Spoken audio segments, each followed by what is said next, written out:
আসসালামু আলাইকুম এভরিওয়ান, সবাই কেমন আছেন? ব্যস্ততার কারণে আমি অনেকদিন যাবত কোনো ধরনের ভিডিও আমার চ্যানেলে আপলোড করতে পারিনি, কিন্তু আজকে থেকে আমি ঠিক করেছি প্রতিদিনই কোনো না কোনো নতুন ভিডিও আপনাদের জন্য আপলোড করব।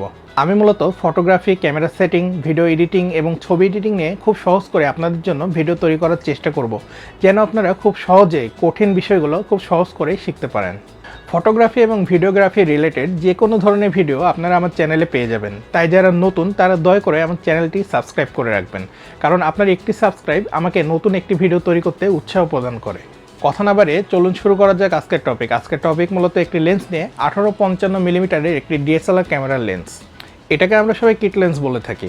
ডিএসএলআর ক্যামেরার যতগুলো লেন্স রয়েছে তার মধ্যে এটা সবথেকে চিপ প্রাইজের একটি লেন্স। আমরা যারা ক্যামেরা ব্যবহার করি তারা কম বেশি সবাই এই লেন্সটি ব্যবহার করেছি। এই লেন্সটির পারফরম্যান্স অনেক দুর্দান্ত এবং অল ইন ওয়ান একটি লেন্স। এখন প্রশ্ন হলো, এই লেন্স দিয়ে কি প্রাইম লেন্সের মতো ব্লার করে ছবি তোলা সম্ভব? আজকের পুরো ভিডিওতে আমি আপনাদেরকে সেটিই দেখানোর চেষ্টা করব। আমার হাতে যে লেন্সটি দেখতে পাচ্ছেন এটি হচ্ছে 18-55 মিলিমিটারের একটি কিট লেন্স, যেটার অ্যাপারচার ভ্যালু হচ্ছে 3.5 থেকে 5.6।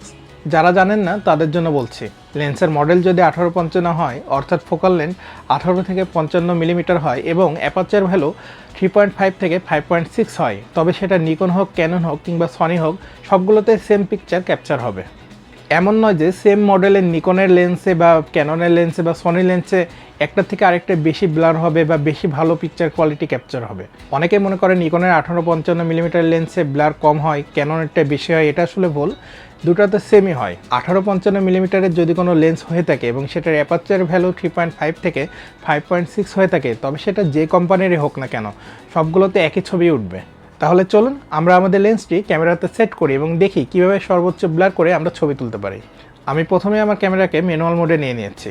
শাটার স্পিড রেখেছি 100 এবং আইএসও রেখেছি 800। আমি এখন শুধুমাত্র লেন্সের ফোকাল লেন্থ এবং অ্যাপারচার চেঞ্জ করে দেখব কিভাবে ব্লার করে ছবি তোলা যায়। শাটার স্পিড এবং আইএসওকে কোনো রকম পরিবর্তন করব না। আমরা প্রথমে আমাদের লেন্সটি 18 মিলিমিটারে রেখে 3.5 অ্যাপারচার ইউজ করে একটি ছবি তুলে দেখব। তারপর আমরা একই ছবিটি 18 মিলিমিটারে রেখে শুধুমাত্র অ্যাপারচার ভ্যালু 5.6 করে দিয়ে তুলে দেখব। আমরা আরেকটি ছবি তুলব অ্যাপারচার ভ্যালু 10 দিয়ে। আমরা তিনটা ছবি স্ক্রিনে পাশাপাশি দেখতে পাচ্ছি। একটু খেয়াল করলে দেখব প্রথম ছবিটি অন্যান্য দুইটা ছবি থেকে অনেক উজ্জ্বল এবং ফ্রেশ এবং পেছনে ব্যাকগ্রাউন্ডটাও অনেকটা ব্লার। আমরা যদি 1 নম্বর ফটোর সাথে 2 নম্বর ফটোটা তুলনা করি, তবে দেখব যে 1 নম্বর ফটোর থেকে 2 নম্বর ফটোটা অনেক ডার্ক এবং পেছনের ব্যাকগ্রাউন্ডটাও 1 নম্বর ফটোর থেকে 2 নম্বর ফটোতে একটু বেশি দেখা যাচ্ছে। এবং আমরা সেমভাবে যদি 2 নম্বর ফটোকে 3 নম্বর ফটোর সাথে তুলনা করি, তবে দেখব যে 2 নম্বরের থেকে 3 নম্বরটা আরও বেশি ডার্ক এবং 3 নম্বরে আরও বেশি ডিটেলস দেখা যাচ্ছে।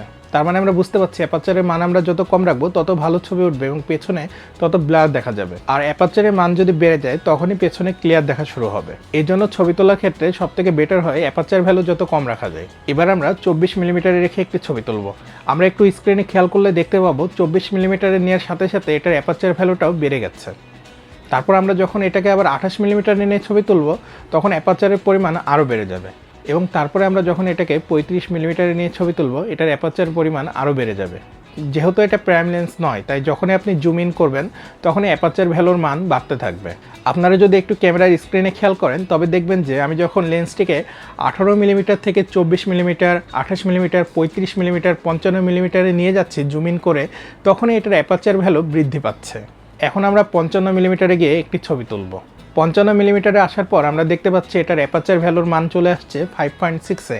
আমরা এখন চাইলেও 55 মিলিমিটারে রেখে 3.5-এ নেমে আসতে পারবো না। আমাদের লেন্স যদি আমাদের কিট লেন্স যদি 3.5 অ্যাপারচারে চলে আসতে পারতো, তবে 55 মিলিমিটারে রেখেও আমরা আরও ব্লার, আরও সুন্দর প্রাইম লেন্সের মতো ছবি তুলতে পারতাম। কিন্তু দুঃখের বিষয় হচ্ছে আমাদের কিট লেন্সে এটাই হলো সীমাবদ্ধতা।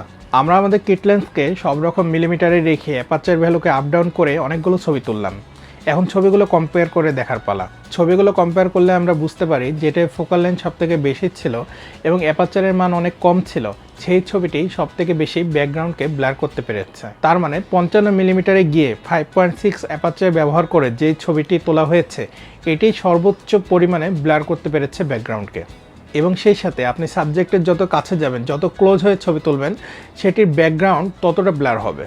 তার মানে 18-55 মিলিমিটারের কিট লেন্স দিয়ে আপনি যদি ব্লার করে ছবি তুলতে চান, তাহলে সাবজেক্টের একদম ক্লোজ হয়ে আপনাকে 55 মিলিমিটারে রেখে 5.6 অ্যাপারচার ইউজ করে আপনাকে ছবি তুলতে হবে, তবে আপনি বেস্ট একটা আউটপুট পাবেন।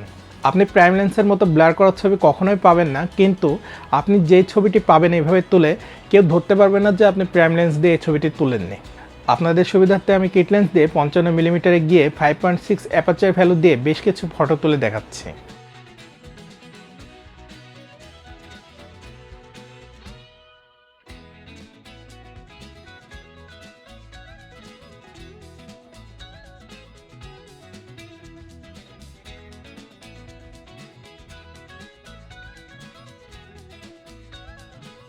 এখন আপনারাই দেখে বলুন, বিশ্বাস করা যায় এই ছবিগুলো 18-55 মিলিমিটার একটি কিট লেন্স দিয়ে তোলা? সামনের ভিডিওতে আমি 50mm প্রাইম লেন্স নিয়ে আলোচনা করব। লেন্সটি কখন কোথায় কিভাবে ব্যবহার করবেন, লেন্সটির সুবিধা অসুবিধা নিয়েও আলোচনা করব। আজকের মতো তাহলে এই পর্যন্তই। আপনি যদি আমার চ্যানেলে নতুন হয়ে থাকেন তবে চ্যানেলটি অবশ্যই সাবস্ক্রাইব করে দেবেন। সবাই ভালো থাকবেন। আল্লাহ হাফেজ।